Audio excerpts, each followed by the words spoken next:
Қазақша атмосфераны сезініп, ерекше авторлық тағамның дәмін тату үшін Жент мейрамханасына келдім. Осындай авторлық қазақша заманауи етке тапсырыс бердім. Қамыры қолдан жайылған және бізде екі түрлі қазымен ұсынылады. Ең ерекше заманауи үлгіде әдемі етіп осындай картошка паймен ұсынылады.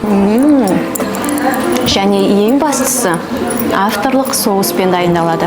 Және Жент мейрамханасы әрбір келуші қонаққа өздерінің кәдесі ретінде шалап және жентті ұсынатын болады. Жұқпа көже дегенді бірінші рет естіп және бірінші рет дәмін татпақшымын. Ішінде ысталған қазы, жүгері, тары және құртпен, сонымен қатар шалаппен бірге әзірленеді екен. Қазір дәмін татып көрсететін боламын сіздерге. Ішіндегі қоспалары, дәмдері барлығы бір-бірімен жақсы үйлеседі. Бауырсақ бал қаймақпен ұсынылады. Жент мейрамханасының авторлық жент шайы. Десертке қазақша тирамису. Бұл бізде авторлық десерт.